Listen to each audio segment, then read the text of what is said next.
So it sounds like you're thinking about microchipping your Cane Corso. It's a really common question for Cane Corso owners. For sure. And we're going to dive into all the details today, pulling from a podcast episode and some articles we have. We want to make sure you have all the info to decide what's best for you and your pup. Exactly. So what's the big deal with microchips anyway? Well, the most important thing is that it's a permanent ID for your dog. So even if they lose their collar or tag? Exactly. And we know Cane Corsos, they love to explore. Oh, yeah. They have a mind of their own. One article I read said they're one of the breeds most likely to wander off. And unfortunately, they can be targets for theft, too. That's so scary. Didn't one of the articles say something about how microchips really help with getting dogs back home? Yeah, it had some pretty striking stats. Like what? Something like less than 25% of dogs without microchips are ever reunited with their families. Wow. But if a dog's microchipped, the chances jump to over 50%. That's a huge difference. It is. And it's not just about recovering lost dogs. What Microchips can deter thieves, too. How so? Well, Yeah. if someone steals a dog and it gets scanned, the chip shows it already belongs to someone. Oh, that makes them think twice. Right. And I love that it's just a one-time thing, no replacing it or anything. Super convenient. Okay, so I've got the why, but what about any downsides? I know the articles mentioned a few concerns. Right, like the possibility of irritation or infection where the chip is implanted. Yeah, that makes sense. Kind of like any procedure, there's some risk. But the article said those issues are really uncommon. Oh, good. And even when they do happen, they're usually pretty minor. That's good to know. So it sounds like the benefits really outweigh those risks. Definitely. But there's one thing owners absolutely have to remember. What's that? Keep your contact info up to date with the microchip registry. Oh, right, because that's how they get in touch if your dog is found. Exactly. Think of it like your own emergency contact list. You got to keep it current. So true. Okay, so let's say we decide to go for it.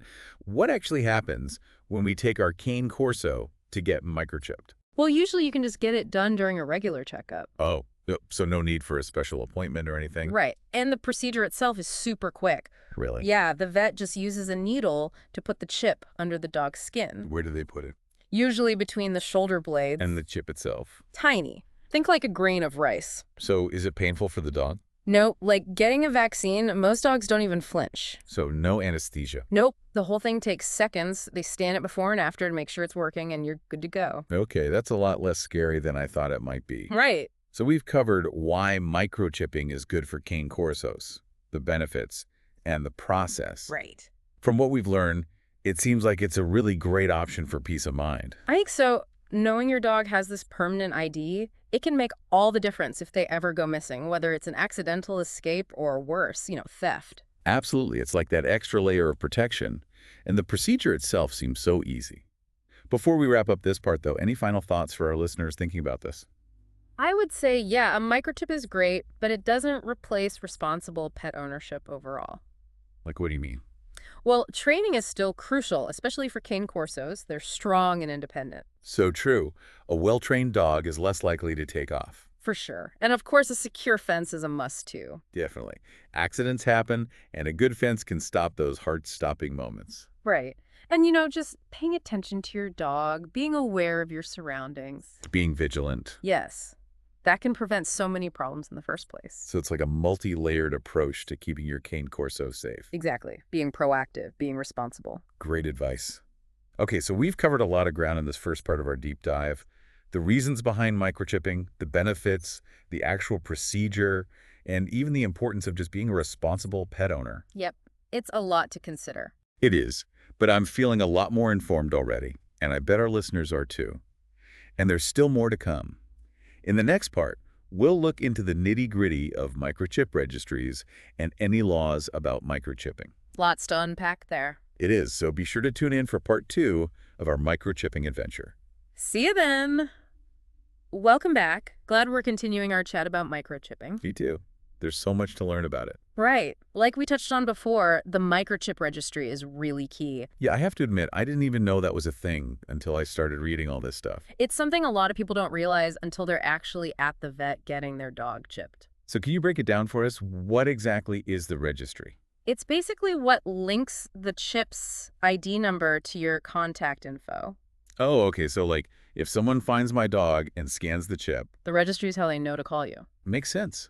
But how do you even choose a registry? I read that there are tons of them out there. There are, and not all of them are created equal, so it's smart to shop around. What should we be looking for? Well, things like cost, obviously, but also how easy it is to update your info. Right.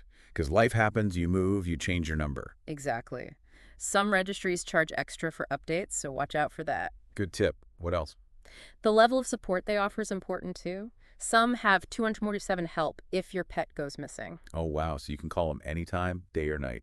Yeah, that can be a lifesaver in those moments when you're panicking. Totally. Any red flags to watch out for when we're looking at different registries? Be careful of ones that seem too good to be true. Super low prices or crazy promises. So do your research, read reviews like you would for anything else. Exactly. Treat it like a big purchase because in a way it is. Peace of mind's priceless. So true. You know, one of the articles mentioned microchipping as part of being a responsible pet owner in general. It's a great point. It's not just about protecting your own dog. It's like you're contributing to the whole pet community. Exactly.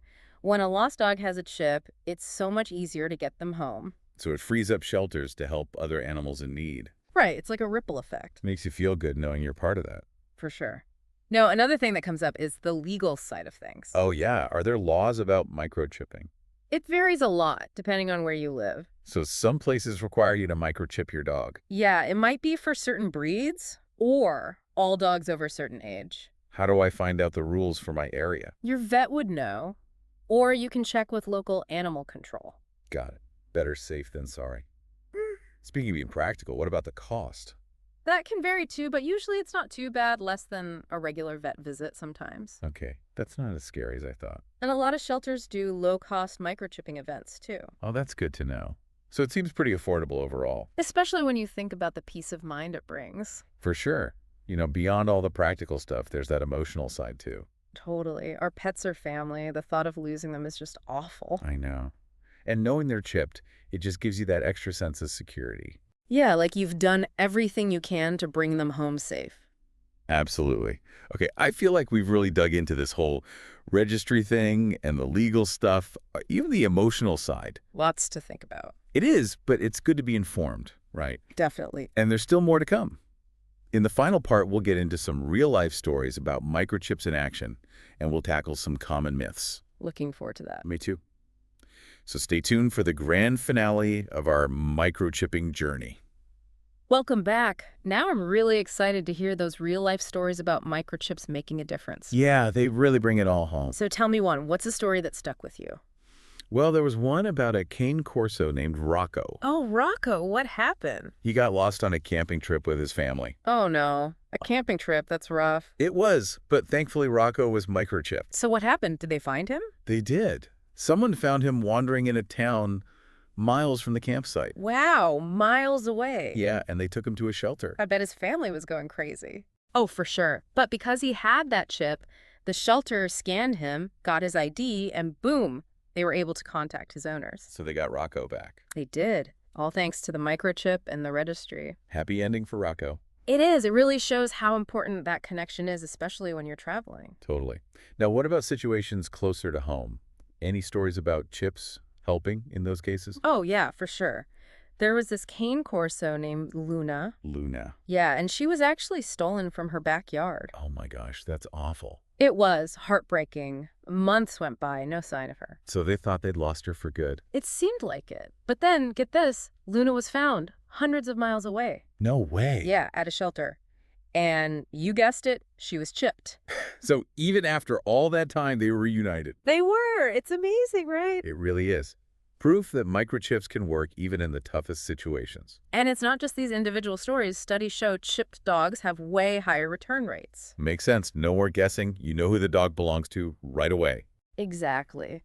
Okay, now let's tackle some of those microchip myths we talked about before. Yeah, let's bust them.